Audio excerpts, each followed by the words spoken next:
Querida Cibe, paz de Jesus, a gente está muito feliz, empolgado e alegre com esse novo tempo que Deus está derramando sobre a nossa vida e sobre esse novo tempo que Deus está derramando sobre a nossa igreja. E para esse momento eu queria trazer para nós um pouco da visão, daquilo que arde no nosso coração e que eu tenho certeza que Deus vai se manifestar. Sabe, em Abacuque, capítulo 2, verso 2, diz o seguinte: então o Senhor disse, escreva claramente a visão em tábuas, para que se leia facilmente.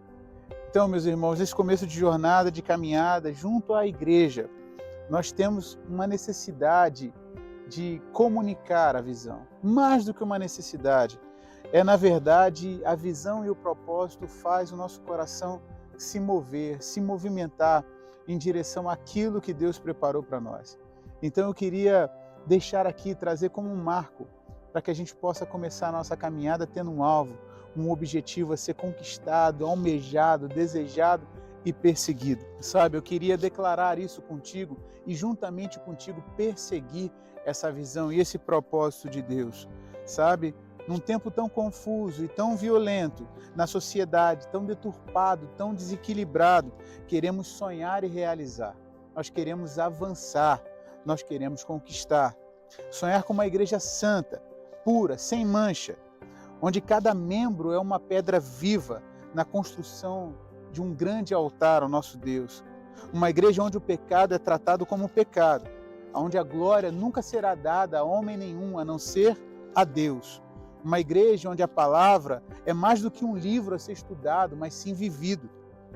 Onde olhamos para a Bíblia não como uma sugestão a ser seguida, mas olhamos para ela e abraçamos ela com obediência e submissão.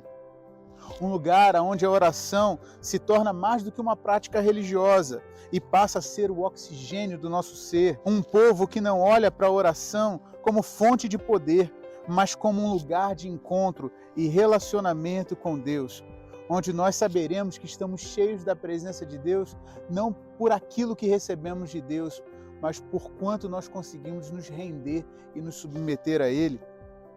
Nós sonhamos com uma igreja que sabe que a oração é um lugar de entrega e de rendição, um lugar de amizade, mas um lugar de intimidade com Deus, onde o amor deixa de ser um sentimento e passa a ser um mandamento.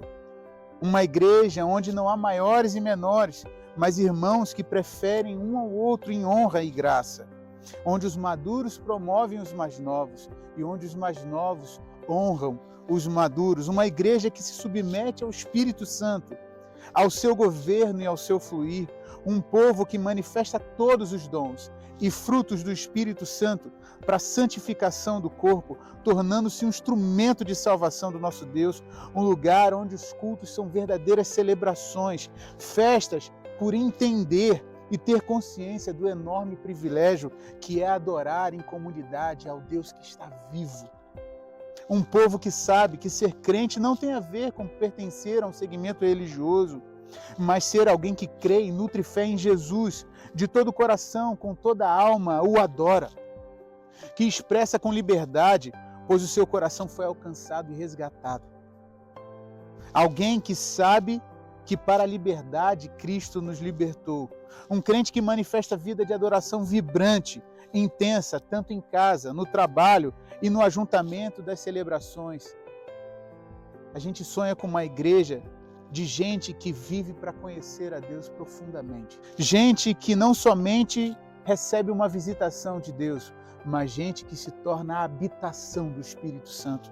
Sonho com uma igreja que ama a Deus de todo o coração e se torna capaz de ser relevante na vida do outro. Um povo que sabe que comunhão não tem a ver com simpatia ou afinidade, mas sabe que comunhão é o manifestar da própria vida de Deus em nós. Um povo que sabe que o perdão não é uma opção, mas é um mandamento. Uma família que sabe que é impossível dizer que ama a Deus sendo incapaz de amar o seu irmão. Uma igreja que cuida uns dos outros e assim ganha autoridade para cuidar e amparar aqueles que precisam. Uma igreja que, porque ama o seu Senhor naturalmente, enxerga a miséria com misericórdia, enxerga a pobreza e a escassez, sabendo que ela, a igreja, é resposta de Deus para isso. Nas palavras de um homem de Deus que diz: a igreja não foi plantada para ser um prédio numa rua, mas sim planejada para estar em ação e transformação no mundo. Um povo que acredita que o Evangelho de Jesus Cristo é o poder de Deus para a transformação da sociedade. Uma igreja capaz de ser influente na sociedade pela vida que vive e pelo caráter que manifesta. Que prega o Evangelho vivendo o que fala e que prega o Evangelho falando o que vive. Uma igreja com voz profética e unção espiritual para desfazer as obras do diabo no meio da sociedade e entronizar no meio da cidade o Cordeiro de Deus. Um só corpo, uma só fé, um só batismo, um só Senhor. Sonhamos com uma igreja que será capaz de abençoar toda Parauapebas. Sonhamos com uma igreja que será capaz de abençoar todo o Pará.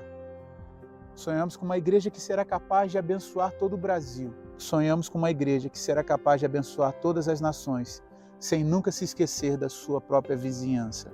Uma igreja onde cada crente é um discípulo e cada discípulo é um cristão. Uma igreja que ama a Deus intensamente.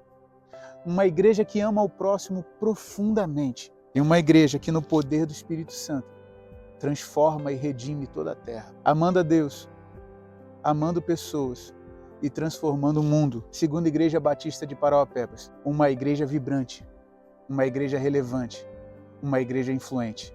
Vamos juntos? Deus abençoe. Paz de Jesus.